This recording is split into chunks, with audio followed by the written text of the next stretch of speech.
Un antiguo profeta judío puede abrir misterios para entender lo que pasa en el mundo. ¡Ahora sí!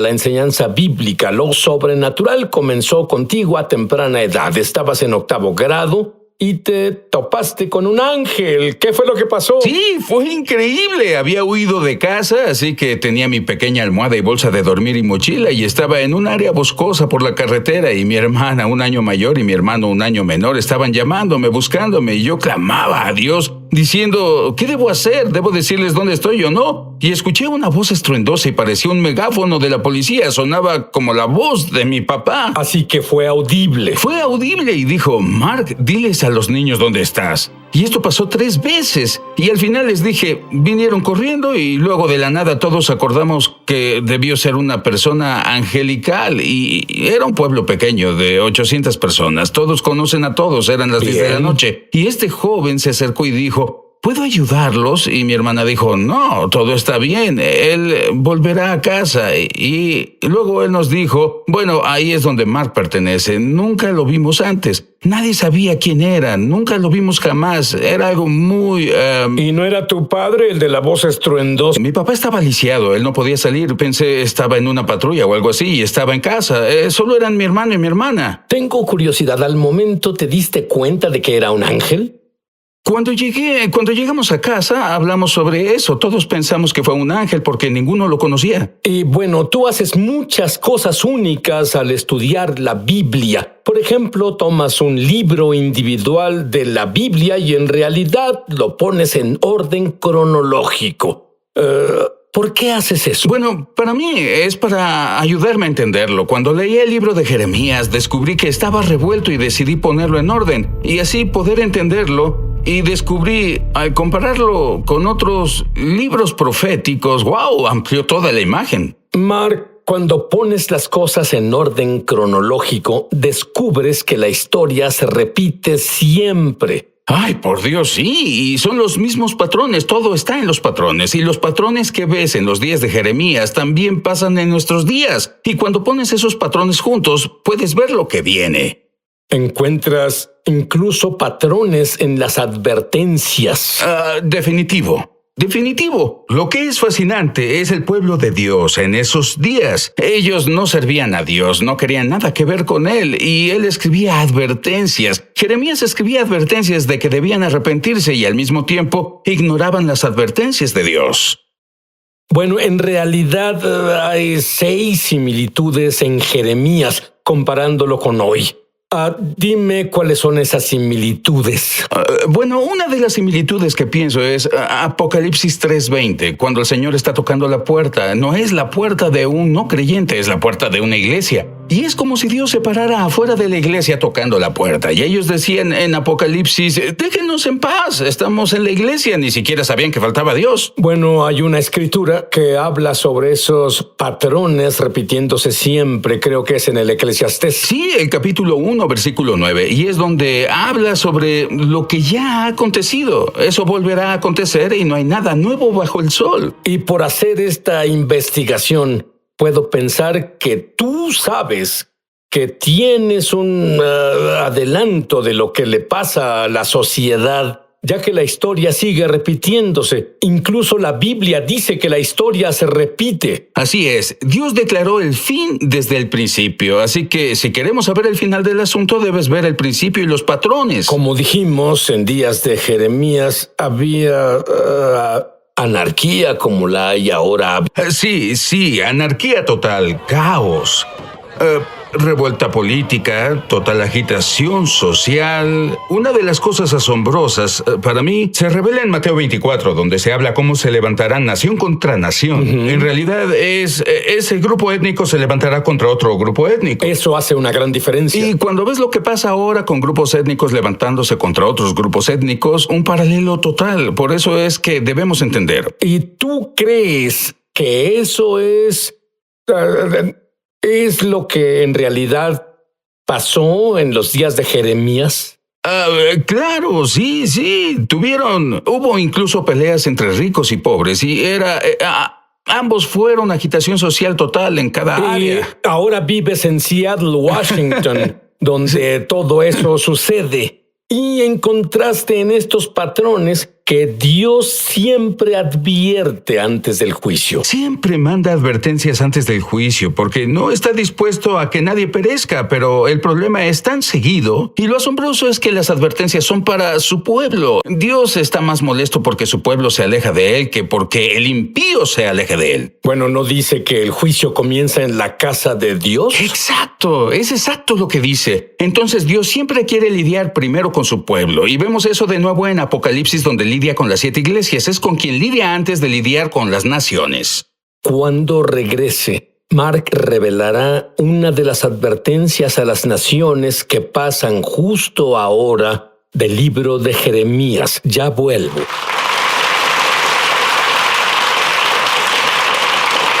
Y ahora Mark en realidad debe identificarse con el profeta Jeremías, en especial cuando descubras que sus hábitos alimenticios eran los mismos hábitos alimenticios que tenía Mark. Es tan gracioso, pero sí, cuando compares de nuevo Jeremías con el Apocalipsis, al apóstol Juan se le dio un pergamino y se le dijo que comiera la palabra de Dios. De acuerdo, y él dice que era dulce en su boca, pero amargo en su estómago. Pues lo mismo pasa con Ezequiel en tiempo de Jeremías, que se le dio un pergamino con la palabra del Señor y se le dijo que comiera también. Y luego vemos a Jeremías, igual, dice que él también comió la palabra de Dios, ¿entiendes?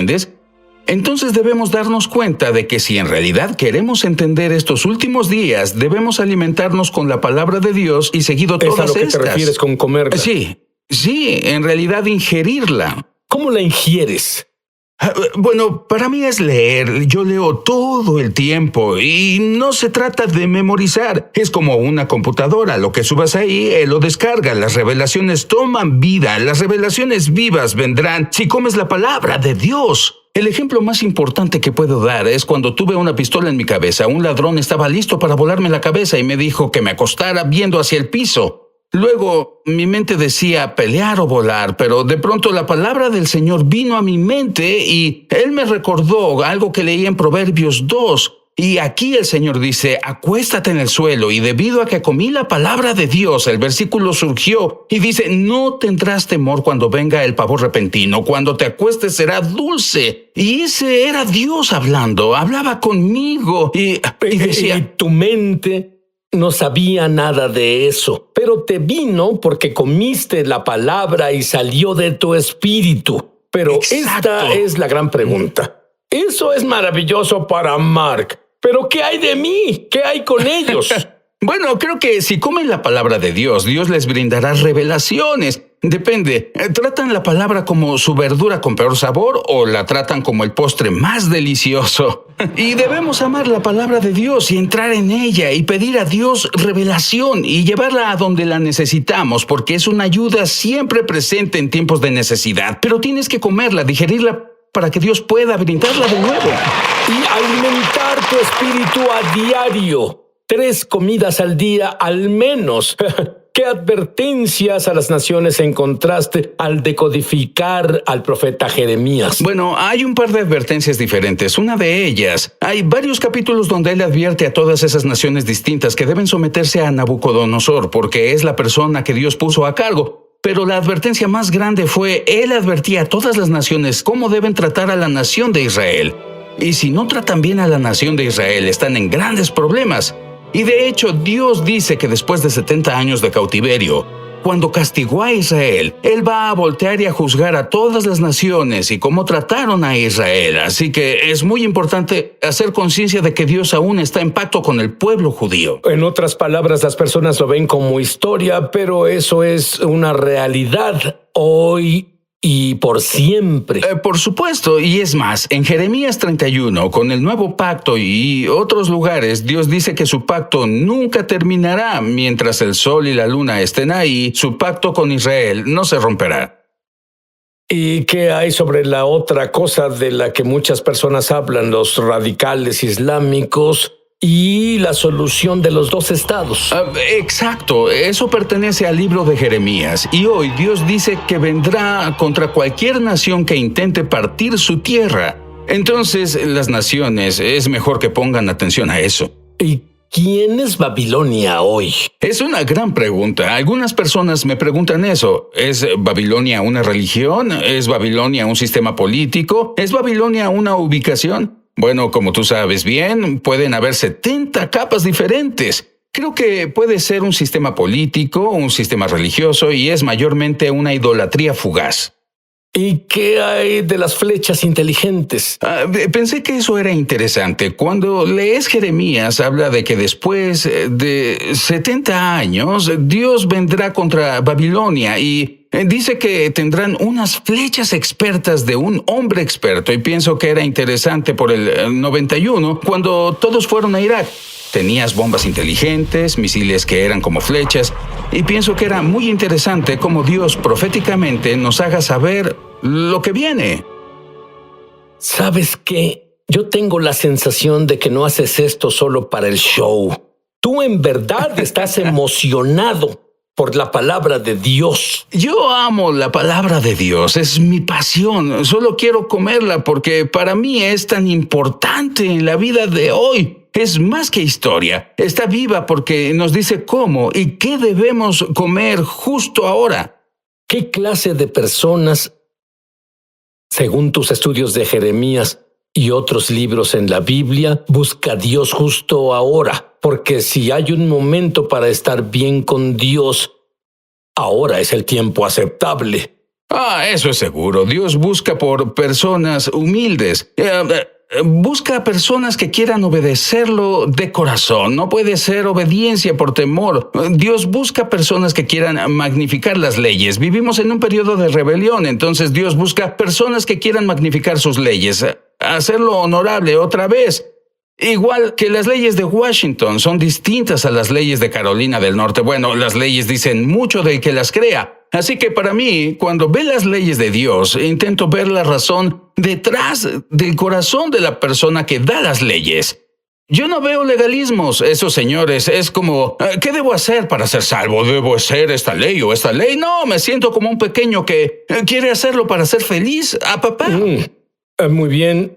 ¿Hay algún concepto en Jeremías que explique el coronavirus? Enseguida.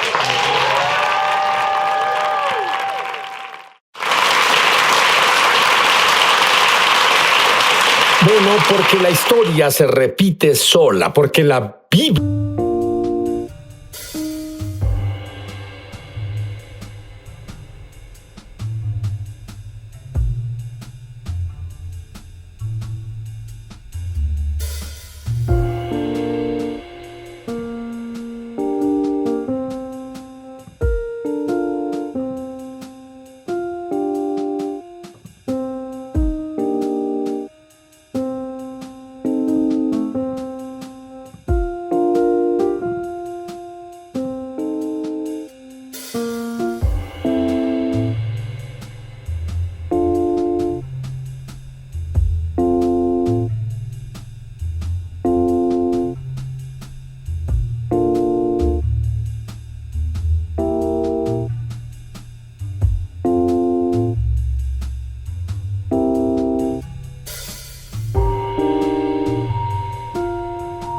profetiza, muchas personas se pierden esto. Se nos dijo que las profecías se repiten siempre. Ahí es donde muchos maestros se confunden. Dicen, ya pasó, pero va a volver a pasar. Y hay revelaciones justo ahora, como en el periódico de hoy, del profeta Jeremías. Sí, una de las cosas interesantes que encontré en Jeremías 12, en donde Jeremías se queja, es como muchos hoy en día. Él le pregunta a Dios, ¿por qué los malos prosperan? No es justo. ¿Por qué permites que ellos tomen raíz y produzcan frutos? Entonces Dios dijo a Jeremías, oye, si los que corren a pie han hecho que te canses, ¿qué harás cuando vayas a competir con los caballos? Entonces, en el libro de Jeremías que escribí en Decodificando a Jeremías, enseño a las personas cómo correr con los caballos, porque las personas de fe son corredores. Abraham corrió, Isaac corrió, Rebeca corrió, Elías corría más que los caballos. Y cuando se trata de una de las cosas que pasan ahora, el coronavirus, correcto, y las personas preguntando si pienso que esto es el juicio de Dios, ¿sabes qué? No lo creo. Así es como lo veo. Si Dios te dice, no pongas la mano en la licuadora cuando esté encendida, te cortará los dedos. Y luego vas y la metes en la licuadora. No puedes decir, fue culpa de Dios. Dios me juzga. Es porque no fuimos obedientes. Bueno, es la misma cosa. Nosotros mismos nos castigamos. Es más, en Jeremías, Dios dice, tu propia maldad te castigará. Y pienso que lo que pasa hoy en el mundo es reacción a toda la rebeldía que está pasando. No es que Dios nos juzgue tanto como el que la rebeldía nos castiga sola. Y cuando pienso en lo que pasa con el coronavirus, esto pienso yo. Pienso que debemos amar lo que Dios ama y odiar lo que Dios odia. Y en Proverbios 6 menciona 7 cosas que Dios odia, que son una abominación. ¿Qué crees? El primero es la altivez. Bueno, por Dios, ese es el problema en los días de Jeremías, el orgullo. Ve lo que pasa hoy en día. Dios habla tal como derribó los ídolos en Egipto. Está derribando ídolos, los ídolos del entretenimiento, los ídolos deportivos, todos esos ídolos en quien confiamos. Él los derriba. Y en Jeremías, él dice al rey y la reina que se humillen. Bueno, eso es lo que pasa ahora, llenos de orgullo. La otra cosa que él odia, la segunda cosa después del orgullo, es una lengua mentirosa. Ve todas las noticias falsas, lleno de noticias falsas. Y eso es lo que pasaba en días de Jeremías. Los profetas solo profetizaban mentiras, daban noticias falsas. Y la tercera cosa, la última cosa que mencionaré son manos que derraman sangre inocente. Ve toda la sangre inocente que se derrama. Entonces ellos ofrecían niños a Moloch. Bueno, hoy tenemos el asunto del aborto. Así que todo es paralelo, por lo que la nación de Israel experimentó lo que pasó en los días de Jeremías y lo que experimentamos ahora. Ahora tú dices, volviendo al coronavirus, que lo llamas ensayo. En realidad creo que tal como los caballos del Apocalipsis creo que lo que experimentamos justo ahora es un ensayo del juicio, porque Dios quiere que nos aseguremos de estar bien espiritualmente. Podemos correr con los caballos espirituales cuando vengan, y en realidad creo que lo que pasamos ahora nos prepara para tiempos más duros. Así sabemos que debemos ejercitarnos espiritualmente. La otra cosa dicha sobre el coronavirus que es totalmente asombrosa para mí es la primera vez en 3,500 años que en el mismo día que Dios tuvo a todo Israel encerrados en cuarentena dentro de sus casas, todo Israel estuvo en cuarentena, igual que el resto del mundo, como si Dios hiciera que Israel finalmente hiciera correctamente la Pascua. Y eso es asombroso para mí, que es la primera vez que eso pasa en 3,500 años, por lo que este año es tan importante. Bueno, y es algo interesante debido a la palabra. Dice que debes permanecer en casa en Pascua. Esta fue la primera vez en 3,500 años que estuvieron encerrados en sus casas. Debían permanecer en sus casas. Debe ser muy profético. Y fue el mismo día. También fue el mismo día de la semana. Tú enseñas sobre cómo tener paz en medio del caos, que no estamos solos. Muchas personas que nos ven justo ahora, que se sienten solos, aislados. Totalmente. Háblales un poco. Una de las cosas más importantes que podemos aprender del profeta Jeremías, al decodificar a Jeremías, cuando lo comparamos con lo que sucedía con Ezequiel y Daniel, ¿sabías que al mismo tiempo que los 3 niños hebreos fueron lanzados al horno ardiente en Babilonia, aquí el Señor apareció en medio del caos? Entonces, en Jerusalén, fue al mismo tiempo que el rey Joacim cortaba la palabra del Señor en 3 partes y la lanzó al fuego, justo cuando la palabra del Señor era lanzada al fuego en Jerusalén. Discúlpame, eran 3 niños hebreos. Los niños estaban en el fuego, recuerda en Daniel. Adelante. Sí, y Daniel, los primeros capítulos 2 y 3, vemos los 3 niños hebreos, porque no adoraron la estatua de Nabucodonosor, fueron lanzados al horno ardiente. Pero lo que descubres es que al mismo tiempo en Jerusalén, Baruch, el escriba, quería advertir a Israel y a Joacim que no hicieran lo que hacían. y cortó la palabra del Señor en 3 o 4 partes y la lanzó al fuego en Jerusalén. Y al mismo tiempo en que la palabra del Señor es lanzada en Jerusalén, la palabra del Señor aparece en el fuego en Babilonia con los 3 niños hebreos. Lo que debes saber, igual que los 3 niños hebreos, cuando estás en medio del fuego por el que pasas y te sientes triste y bajo estrés, recuerda que el Señor está contigo. Y cuando Él habla de no estar solo, el Señor es incluso más que compañía. Si naciste de arriba, el Señor está en ti. Nunca estás solo. Ahora, hay personas que no saben si en realidad sus pecados fueron perdonados, si Jesús en realidad vive en su interior, si en realidad tuvieron una experiencia con Dios. Y hay unos que nunca han hecho esto. Quiero que repitas esta oración. Solo repitan las palabras que digo fuerte, como si estuviera en el cuarto desde donde me ves, justo ahora, porque no importa que no esté ahí. Dios está ahí. Y Él es lo que importa. Y si debe haber un momento, es ahora. Repite después de mí. Querido Dios, en voz alta, querido Dios, soy un pecador.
Contra ti y solo contra ti pequé. Me arrepiento. Creo que la sangre de Jesús limpia toda cosa mala que he hecho. Y tú no tienes memoria, oh Dios, jamás. Ya no existen. De acuerdo con tu palabra, estoy limpio.